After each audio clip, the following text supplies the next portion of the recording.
and a very warm welcome to It Is What It Is 2025 with Wamoyo Favor the Captain.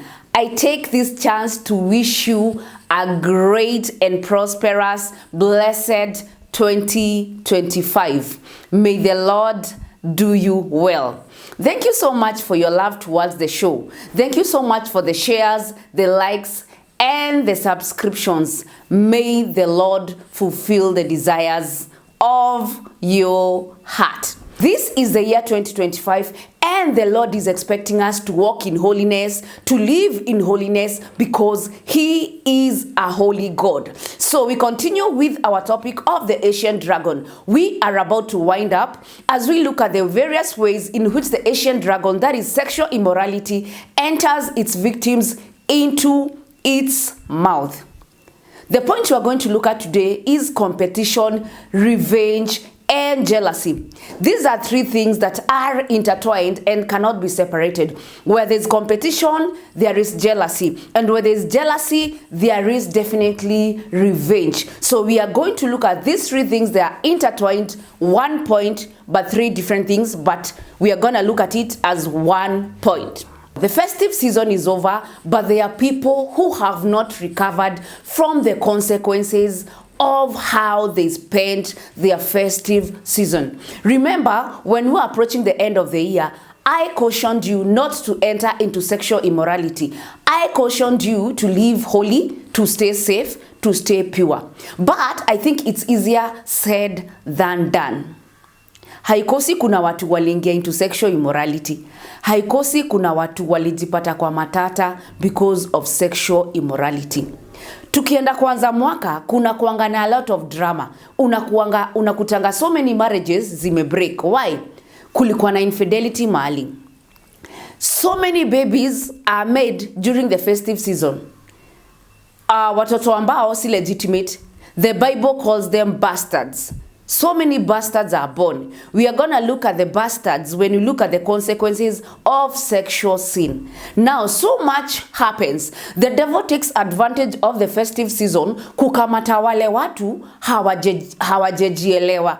During the festive season, sexual immorality inakuanga at the peak. And unfortunately, that is the period where marriages break sana, kuna kuanga na a lot of heartaches and all that. Why? Because it is a season where the devil captures people. Unakuta a family kuna mtu ajejielewa because anataka kucompete na friend yake. Amesikia they are traveling abroad. Sijui wamepanga kukula nini over the holiday. Sijui they are spending how much over the holiday. They are dressing sijui aje over the holiday. And because hawana hiyo uwezo na bado anataka kucompete na wao, anaenda out of the way. And this happens to ladies. Kuna ladies wenye hawajielewangi, wenye they cannot accept situation yao. Wanataka bado kucompete with their friends na hawajafika hiyo ligi. So what do? You find that most of these people, mtu ni wife ya mtu, but akona sponsor mahali. So over the festive season, because the husband cannot provide what she wants or live up to the expectations zake and maybe za watoto wake, ana opt to go out with the sponsor ndio apate pesa ya kucompete na friends wake. As a result of competition, unakuta mtu ako kwa ndoa lakini ameingia into sexual sin. Ametoka kwa ndoa, ameenda nje, ameingia into sexual sin ndio apate pesa aweze kucompete na friends wake ama neighbors wake. This is very unfortunate because tunafaa kujiaccept mahali tuko. Tunafaa tujijue na tuelewe ya kwamba all of us we cannot be the same, na to accept hali yetu na tujue kama mtu mmoja ameblessiwa na God, hiyo ni time yake. If you're patient enough and if you trust God, hata wewe time yako itafika. No need for competition. No need for competition. Due competition, it gives birth to jealousy. Unaona your friend is doing well, familia so and so ndio inaendelea vizuri, unaanza kuwa na wivu. Ukianza kuwa na wivu, sometimes hii wivu ndio inaletanga sexual immorality, yani inaleta kitu si poa. Tumesikia story mob sana za friends who are very close. Unakuta hii couple moja, they are very wealthy. Lakini the lady who is a friend to this other lady mwenye ameolewa na mtu wealthy, anamuonea wivu. So atafanya nini? Huyu friend yake akikuja kumwambia weaknesses za bwana yake ama akishare vitu za bwana yake zenye ni negative, now this friend of hers anatake advantage of hizo weaknesses, anamnyemelea nyuma, anatry kucompensate for those weaknesses. At the end of the day, unakuta this lady fall out na bwana yake na wameanza go out na huyu friend yake. And in the most worst scenarios, unakutanga hata wameoana. So unakuta the legitimate wife amerushwa nje na mwenye alikuwa best yake ameolewa. Why? Sexual immorality iliingia as a result of what? Jealousy.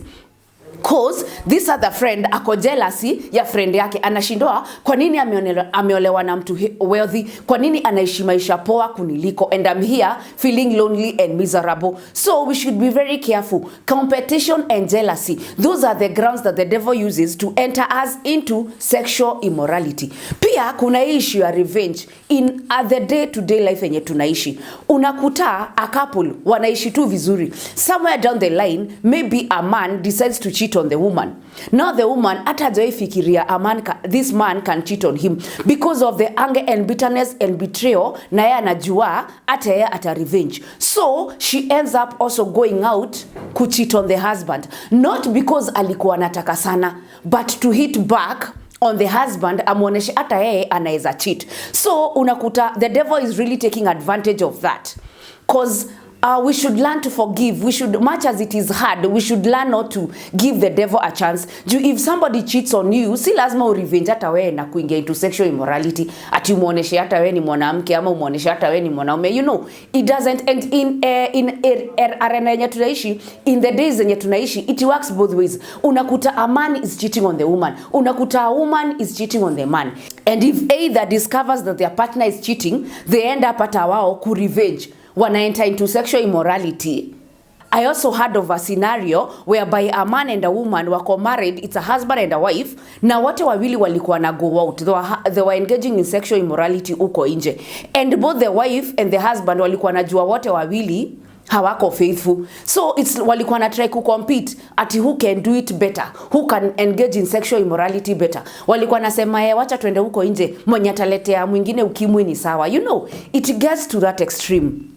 So, competition, revenge, and jealousy ni a very fertile ground that the devil is using in our modern day life ku-exploit families, ku-enter into sexual error, ku-enter into sexual immorality. So we should be very, very careful na zile steps tuna make. As a lady who is married, as a man who was married, or as a lady who is about to, or a man who is about to marry. So tunafaa kuwa very, very careful. We should safeguard ourselves against competition, against revenge, and against jealousy. And I'm gonna bring this to your attention. Competition, revenge, and jealousy iko bado juu sana in churches.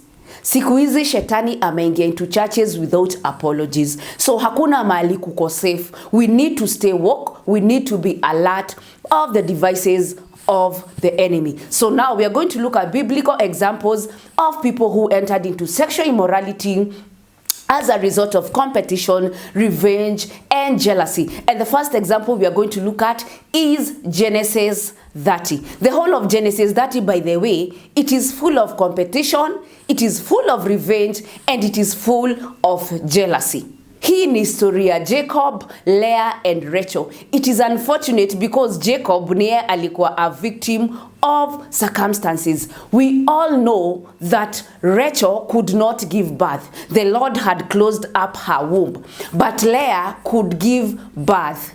So Rachel became very, very jealous. To some point, akambia Jacob, give me children or I will die. Imagine, mtu amefika hapo, amekuwa so jealousy, anaona mwenzake Leah anaendelea ku give birth na yeye give birth. Aliambia the husband, give me children or I will die. Jacob akamshoniaji, I'm not in the place of God to give you children. So akadecidaje, you know what? If I cannot give birth to children, you are going to take our maid servant. Akampatia maid servant wake nani? Bilha.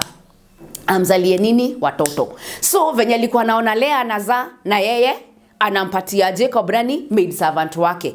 Na ikafika point pia Leah akaacha kuzaa. Akasema niaji, nimeacha kuzaa. this is not proper. I'll continue siring children for my husband through my maid servant. Akapatia maid servant wake Zilpa tunani to Jacob.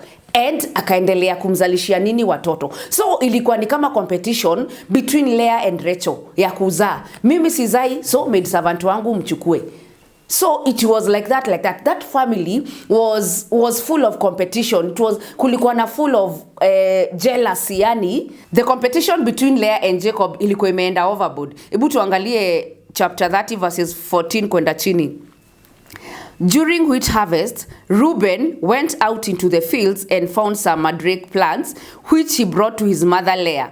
Rachel said to Leah, "Please give me some of your son's mandrakes." But she said to her, Ibuskia he reply, it shows you the venom yenye ilikuwa katikati ya wanawake. And remember they were sisters, imagine. But competition na jealousy ilikuwa ishaingia. But she said to her, "Wasn't it enough that you took away my husband? Will you now take my son's mandrakes too?" Atake jelly ishaingia. "Very well," Rachel said. "He can sleep with you tonight in return for your son's mandrakes." Yani Jacob is being used as an item. Yani imefika hiyo kiwango, yani Jacob anatumika kama an item. At you can have him tonight in exchange for my son's mandrakes. Seriously? Competition imefika hapo. Jealousy imefika hapo. So when Jacob came in from the fields that evening, Leah went out to meet him. "You must sleep with me," she said. "Imagine, I have hired you with my son's mandrakes." So he slept with her that night. Imagine, Jacob amefika level ya kuwa hired. Na yani alikuwa hired na mandrakes zenye sana ya Leah alikuwa ametoa kwa field. It was that bad. Oh my God. So God listened to Leah and she became pregnant and bore Jacob a fifth son. Then Leah said, "God has rewarded me for giving me my maidservant to my husband." So she named him Issachar. Leah conceived again and bore Jacob a sixth son. Then Leah said, "God has presented me with a precious gift. This time my husband will treat me with honor because I've borne him sixth son." So she named him Zebulun. Sometime later, she gave birth to a daughter and named her Dinah. Then God remembered Rachel. He listened to her and opened her womb. She became pregnant and gave birth to a son and said, "God has taken away my disgrace." She named him Joseph and said, "May the Lord add to me another son." Yani, competition na jealousy imefikisha Rachel hapa. Hata after Mungu kumfungua womb, akapata mtoto, akamuita Joseph. Yani instead of thanking God for opening his womb, competition na revenge ilikuwa na jealousy ilikuwa imemfunga macho so much, ilikuwa imemblind so much that she could not even remember to tell God thank you. Alikuwa tu, yani yeye tu anadai ku have another son. Yani competition from the beginning of chapter 30 all the way down to the end ilikuwa competition between Leah and Rachel. And as a result, they used to enter Jacob into sexual immorality.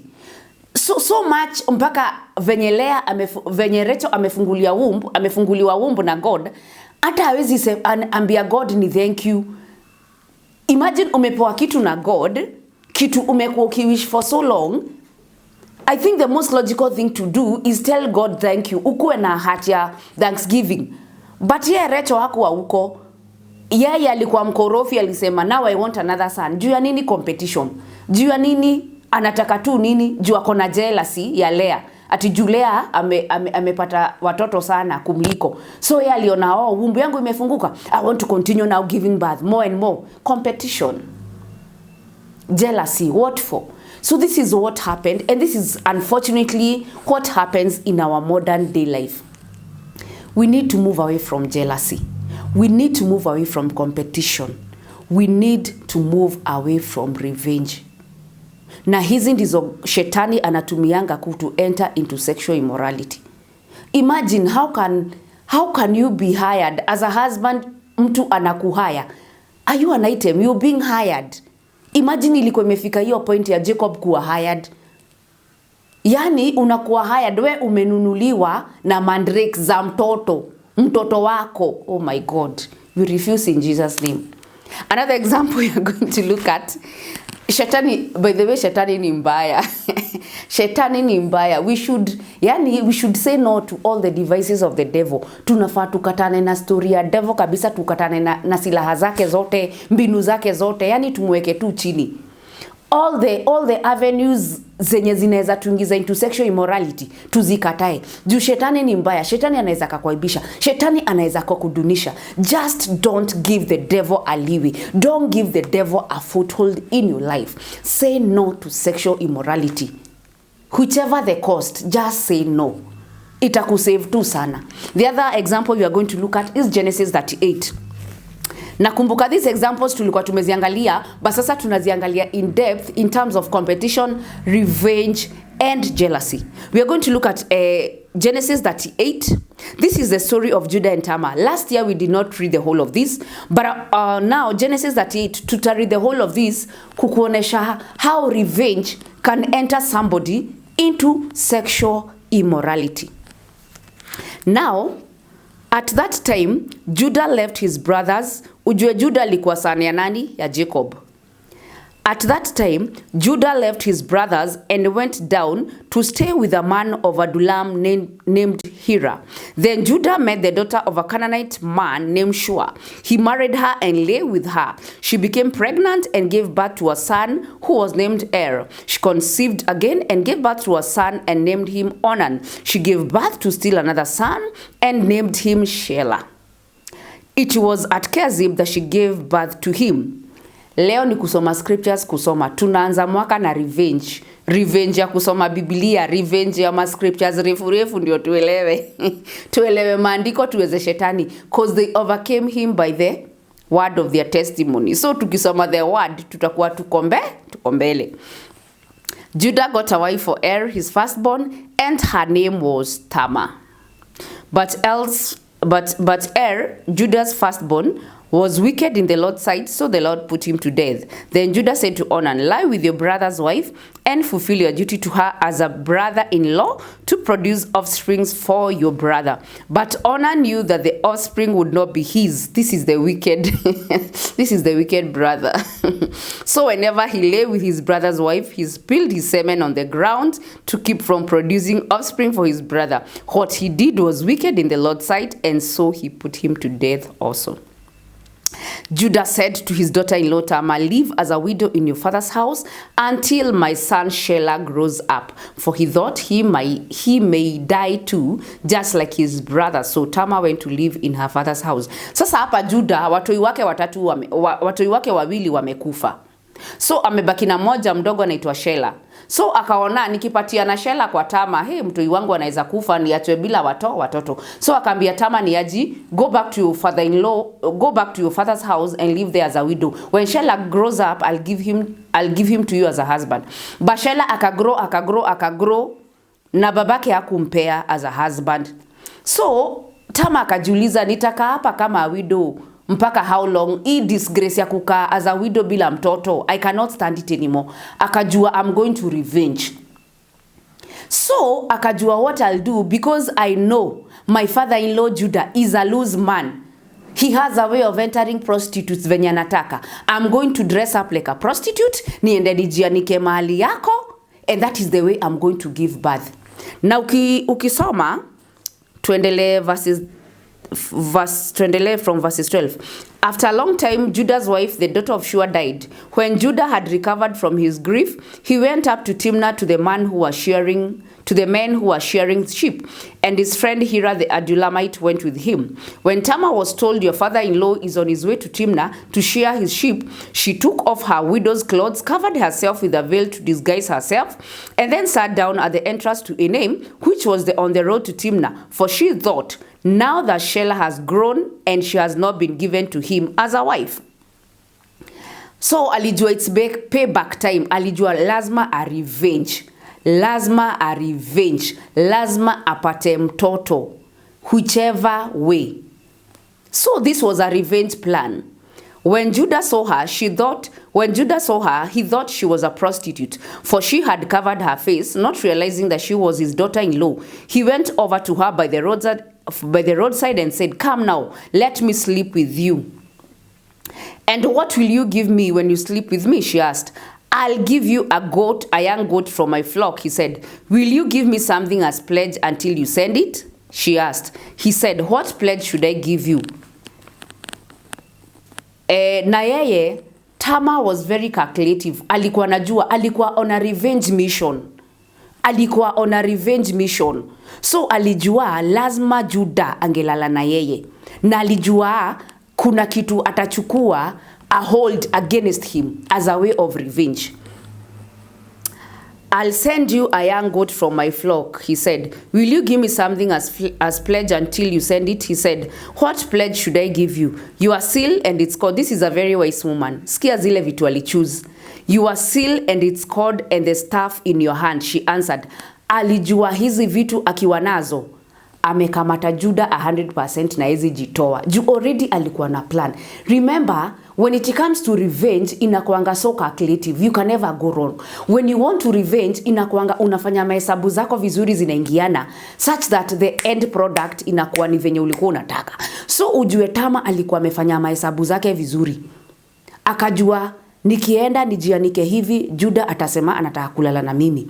So, and I'll make sure akilala na mimi lazima I get pregnant, but do the law allow widows ama watu hawajaolewa kuwa pregnant, because I know this will bring about punishment on my side. I need to secure myself. So akaambia Judah, now what you're going to do as security ama pledge, you give me your staff, your cord and your signet ring. And this is what Judah did without kufikiria. Akamwambia ni sawa. So he gave them to her and slept with her, and she became pregnant by him. Mission accomplished. So Tamar entered his father-in-law into sexual immorality, into sexual sin as a way of revenging. Alikuwa na mauchungu. Juu, the father-in-law alimuenjoy. Akamwambia, when Sheila grows up, nitakupatia kama bwanako. Tama akagoja, hakuna signs. Kumbe Judah alikuwa najua alikuwa na enjoy nani Tama. There was no way he was going to give Sheila to her as a husband. Hiyo alikuwa najua. Na sasa when Tama realized that, akajua, mtajua hamjui. Akafanya setup, akafanya revenge. So revenge. Akalala na Judah, the father-in-law, and she got pregnant. Mission accomplished. Revenge. Akasema mimi siwezi baki kuwa widow. This disgrace cannot be upon me mpaka nikufe. Acha tumalize hii story tusikie venye ilienda. After she left, unasikia, she became pregnant by him. After she left, she took off her veil and put on her widow's clothes again. Meanwhile, Judah sent the young goat by his friend the Adulamite in order to get his pledge back from the woman, but he did not find her. Sasa unaona, Judah alitumana ile nini payment yake alikuwa amesema, but alipotumana hawakukuta Tama, cause already Tama alikuwa shaondoka. Remember, hakuwa a shrine prostitute, alikuwa tu anajifanya a shrine prostitute as a way of revenging. So venye aliget Kenya alikuwa nataka, after she slept with the father-in-law and got pregnant, akarudi home, akatoa nguo za prostitute, akavaza a widow. Unaona, cause already mission ilikuwa ishaisha. So venye the father-in-law alitumana ati huyo prostitute wako hapo alipwe, wakakuta hayuko. So venye alikuja akaambiwa ni aje sikupata ule prostitute, akasema it's okay, after all mimi nilikuwa nina fulfill my part. So kama hayuko but hawakujua it is a time bomb waiting to explode. So meanwhile, Judah sent the young goat by his friend the Adulamite in order to get his pledge back from the woman, but he did not find her. He asked the men who lived there, "Where is the shrine prostitute who was beside the road at Enaim? There hasn't been any shrine prostitute here," they said. So he went back to Judah and said, "I didn't find her. Besides, the men who lived there said there hasn't been any shrine prostitute here." Na hata hawakuconnect, hawakujiuliza kwani huyu shrine prostitute alienda wapi. Ignorance. You remember tulisema ignorance is also one of the grounds in which the devil uses to capture us into sexual immorality. When you ignore the facts, when you ignore even things that are screaming aloud, you are going to be entered into sexual sin. So these ones ignored. They didn't even pause to think niaje kuli happen. But already kulikuwa kushaharibika. Plan ya Tama was akuwe na hizo vitu za Judah as evidence. Haku ati azirudishe, ati apewe, ati the she goat, ati ndio azirudishe. No. Alikuwa ameplan vizuri ku revenge against the father-in-law. Alijua nikiwa na hizi vitu zangu za father-in-law, ndizo zitakuwa kama security yangu, ndizo zitani bail out. So her revenge plan was well calculated. About 3 months later, Judah was told, your daughter-in-law Tamar is guilty of prostitution, and as a result, she is now pregnant. Sikia venye Judah alisema. Judah said, bring her out and have her burnt to death. Imagine, this is hypocrisy of the highest degree. Uliambia Tamar utampatia bwana, hujempatia. Then umesikia ako mjamzito, unasema aletwe nje akuwe stoned. Like seriously? Seriously, mtoto wa wenyewe unataka kumfanya hivyo? Yet ni wewe ulikataa kumpatia bwana apate mtoto the legal way, the right way. Now you want to bring her out and get her stoned. But hakuwa anajua kile Tama alikuwa ameprepare. As she was being brought out, she sent a message to her father-in-law, Makosa. I am pregnant by the man who owns this. Tara, tara. She added, see if you recognize whose seal and code and stuff these are. Hapo Judah hangeweza kujitoa. Revenge imekamilika. Revenge imekuwa sealed. Haezi jitoa. Judah recognized them and said, she is more righteous than I, since I wouldn't give her to my son Shelah, and he did not sleep with her again. End of story. That is how Judah was entered into sexual immorality by her daughter-in-law Tamar. That is how Tamar entered into sexual immorality ili aweze kurevenge. That is how serious it can get. That is how bad it can get. Competition, revenge, and jealousy are some of the ways that the ancient dragon sexual immorality uses to capture its victims into its mouth. This is 2025. Say no to competition, say no to revenge, say no to jealousy. Stay safe, stay out of the mouth of the Asian dragon sexual immorality. It is what it is with Wamoyo Favor the Captain. You can follow us on Facebook at Kingly Favor Studio Reloaded, YouTube at Kingly Favor Studio, TikTok at Kingly Favor Studio Reloaded, and Instagram at Kingly Favor Studio Reloaded. So long, God bless you.